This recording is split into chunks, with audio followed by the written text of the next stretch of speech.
राम राम बाबूजी। राम राम जी, राम राम। यदि इस गरीब को 10-20 रुपए दे देते तो भगवान आपका भला करता, आपकी हर मनोकामना पूरी हो। अरे भाई, खाना चाहिए तो वो दे सकते हैं, दूध चाय बिस्किट जो कुछ भी तुम्हें चाहिए वो तुम्हें दे सकते हैं, लेकिन पैसा नहीं दे सकते। जी खाना तो अभी खा लिया, यदि रात्रि के भोजन के लिए 10-20 रुपए दे देते तो मुझ गरीब के बच्चे आपको दुआ देते। भाई पैसा देना हमें मना है, हम पैसा नहीं दे सकते। खाने की कोई चीज ले लो। अरे विनय, अभी तो इसने बहुतों के पास जाना, तुम्हारा खाना लेके कहाँ घूमता रहेगा। 100 रुपया निकाल और दे दे इसको। नहीं प्रधान जी, मुझे गुरुजी ने अलाउ नहीं किया, हमें दान देने से मना किया हुआ है। अरे तुम भी यार, संत रामपाल जी के शिष्य दान धर्म में बड़ी कंजूसी करते हैं। ये लो 200 रुपया और दे दे इसको। ये लो। भाई मैं नहीं दे सकता, आपने देना तो दे दो। ये ले भाई। ओहो बाबूजी, भगवान आपको ज्यादा से ज्यादा तरक्की दे, आपको खुशी प्राप्त हो, आपको दिन दुगनी रात चौगुनी तरक्की मिले। जय भोलेनाथ। देखा विनय, 200 रुपया दिया उसको तो कितनी दुआएं दी गई। दुआएं तो देगा, लेकिन वो तेरे पैसे का करेगा क्या, ये तुम्हें पता है? अरे प्रधान यार, मुझे नहीं लगता कि ये तेरे पैसे का कोई सही काम करेगा। हमारे सदग्रंथ कहते हैं, खास करके गीता जी, कि पहले ये देखो कि दान लेने वाला सुपात्र है भी या नहीं। कुपात्र को दान देना अपने पाप में बढ़ोतरी करना है। अरे विनय, तू भी यार हर जगह पर अपने ग्रंथ खोल के बैठ जाता है।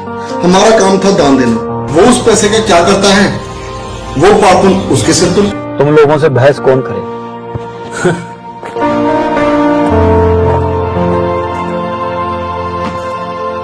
ये बच्चा स्कूल जाने की बजाय जहां क्यों बैठ गया?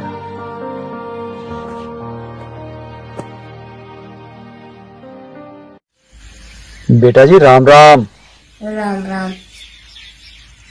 बेटा आपको तो इस समय स्कूल में होना चाहिए था, लेकिन आप यहाँ क्यों बैठ गए? स्कूल बंक करना कोई अच्छी बात नहीं है।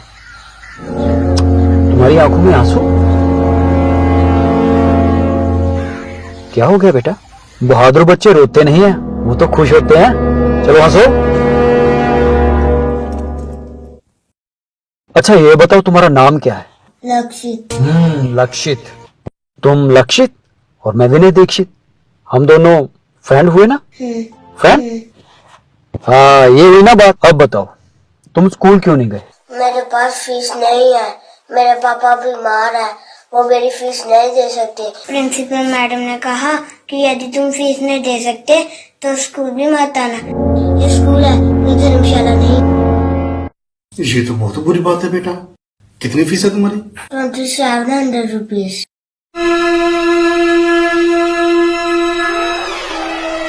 ये तो बहुत अच्छा है। कोई बात नहीं लक्ष्य, ये तो बहुत थोड़े हैं। लो मैं देता हूँ।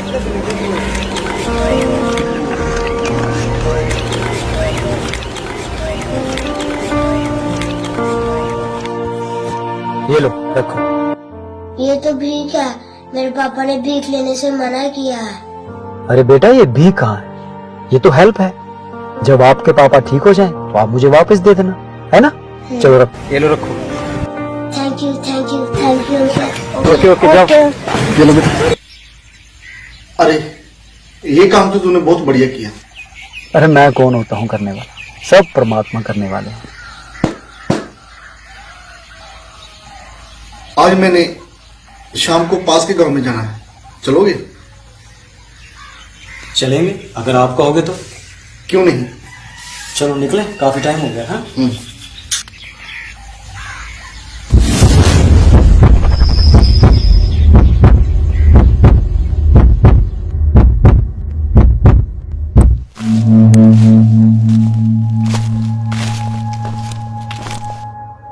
आप इसी गांव के रहने वाले? जी सर, मेरा घर यहीं बस अगली गली में ही है। आपका नाम क्या है? मेरा नाम अमित है जी। अमित, क्या आप जानते हो जो ये लेडी ने आत्महत्या की है, उसके बारे में क्या आपको कुछ मालूम है? सर इस औरत का पति कोई काम धंधा नहीं करता था, ये बेचारी लोगों के घर बर्तन साफ करके अपना गुजारा करती थी। आइए प्रधान साहब। राम राम बाबू। और क्या हाल है? और आप बताइए। प्रधान जी, जहाँ कैसे आना हुआ? मुझे तो यहाँ पर किसी को मिलना था, तो आप सुबह सुबह यहाँ पर कैसे? प्रधान जी, जहाँ रात को किसी औरत ने आत्महत्या कर ली, हम इसी सिलसिले में जहाँ आए हैं। यहाँ पर कैसे हो गया? प्रधान जी, इस औरत का पति इसको बहुत तंग करता था, ये रोज भीख मांगता था और शराब पीता था। कल ये आपके शहर में गया, वहां इसको भीख ज्यादा मिल गई और इसने शराब भी ज्यादा पी ली। घर आके उसने अपनी बीवी को बहुत मारा। वो बेचारी दुखी होकर घर से निकल गई। अब ये कह रहे हैं कि उसने आत्महत्या कर ली। हमारे शहर में ना जाने के लोग इन हट्टो कट्टों को क्यों पैसे दे देते हैं, ना जे इनको बिक देते और ना ऐसा जे काम होता। चलो चलो अपनी कार्रवाई करिए तो चलिए। चलो ठीक है, आप अपना काम कीजिए। चलो ठीक है प्रधान साहब, हम अपनी कार्रवाई कर लेते हैं। राम राम।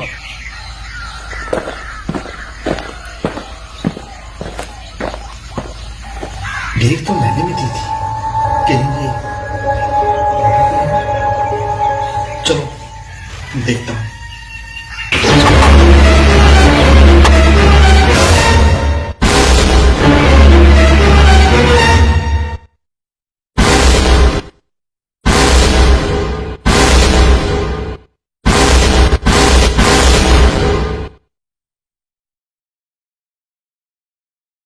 ये तो वही है।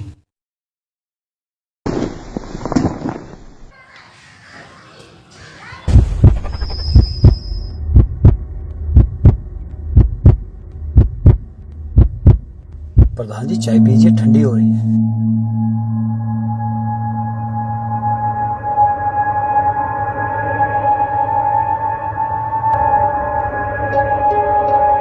नहीं यार, मैं इस घटना को जितना बुलाना चाहता हूं, ये मुझे उतना ही परेशान कर रही है। कबीर अच्छे दिन पाछे गए, गुरु से किया ना हेत। अब पछतावा क्या करे जब चिड़िया चूक गई खेत। प्रधान जी, उस दिन मैंने आपको कितना समझाया था, पर आप मेरी बात मानने को तैयार ही नहीं थे। आप तो उस दिन अज्ञान के घोड़े पर सवार थे। सही कहते हो यार, यदि मैं उस दिन तुम्हारी बात मान लेता तो आज मैं उस पाप का भागीदार ना होता। तो अब आप इस बात को मानते हैं ना कि आपने जो दान दिया था वो गलत था। क्या फायदा हुआ आपके उस दान देने का? आपके वो दान देने से एक औरत को अपनी जान से हाथ धोना पड़ा। ना आप उस भिखारी को पैसे देते, ना वो शराब पीता, ना उस औरत की जान जाती। उस औरत की आत्महत्या में जितना दोषी उसका पति है, उतने दोषी आप भी हो। अब गुरु के बिना जो दान करा वो व्यर्थ है। उधर कह रहे हैं कि जो किया वो मिलेगा ही मिलेगा, तो इसके पीछे एक राज है। इसको अध्यात्म ज्ञान कहते हैं। अब जैसे किसी ने खूब दान किए हैं, भंडारे लगाए हैं और कंबल बांटे हैं, कितने प्याऊ बनवा दी है, पक्षियों को दाने भी डाले हैं, तो अगले जन्म में गुरु ना बनाने से उसको मनुष्य जीवन नहीं मिलेगा। नेक्स्ट जीवन मान लीजिए वो कुत्ता बन गया अगले जन्म में, और कुत्ता बनकर आप देखते हो आजकल एक कुत्ते के लिए कितनी फैसिलिटीज दी जाती हैं उस सेठ साहूकार के द्वारा जो कुत्ते को पालता है। अलग से उसका रूम होता है, कमरा, और उसमें एसी लगे हैं, कूलर भी लगा, पहले कूलर लगाते थे, आजकल एसी लगाए जाते हैं उनके लिए। और उसके खाने को भी बहुत अच्छा भोजन मिलता है। दिन में नौकर नवाते हैं, खूब सैर सपाटे कराते हैं। और फिर क्या होता है, गाड़ी में वो कुत्ते का मालिक तो ड्राइवर बनता है और कुत्ता मालिक की सीट पर बैठकर ऐसे गर्दन निकाल कर बाहर देखता चलता है ठाठ से। अब उस कुत्ते ने पिछले जन्म में बिना गुरु किए दान धर्म किए वो मालिक ने दे दिए उसको। आम व्यक्ति को भी वो सुविधा उपलब्ध नहीं है जो उस कुत्ते को उपलब्ध है। कार भी है, ड्राइवर भी है, एसी रूम है, खाने को संशोधित भोजन भी है, बहुत बढ़िया आहार है, सारा उसको प्यार मिल रहा है। अब इस जन्म में उसने जो कुछ भी करा था पूर्व जन्मों में, वो बगैर गुरु के वो सारा पुण्य दे दिया काल भगवान ने। वो देना पड़ता, जैसे कर्म करेगा वैसा फल तो देगा ही देगा। लेकिन वो सुविधा मिली कुत्ते के जीवन में, और नेक्स्ट जीवन उसका सूअर का होगा। अब बताओ फिर उसने कौन रखा गाड़ी और कारों में अलग रूम बना के। बस यही बात मुझे झंझोड़ रही है। प्रधान जी जो होना था सो हो गया। अब आगे से ख्याल रखिए। संत रामपाल जी महाराज हमें जिस बात के लिए मना करते हैं उसके पीछे कोई ना कोई लॉजिक छुपा होता है। संत रामपाल जी महाराज का ज्ञान कोई डूम भाट के गीत नहीं है, वो परमात्मा का दिया हुआ ज्ञान है। वो जो भी ज्ञान देते हैं वो हमारे सदशास्त्रों से प्रमाणित है। आप ऐसा कीजिए, ये संत रामपाल जी महाराज की लिखी गीता तेरा ज्ञान अमृत, आप इसे एक बार पढ़ें। इसको पढ़ने के बाद आपको सही और गलत का पूरा पूरा ज्ञान हो जाए।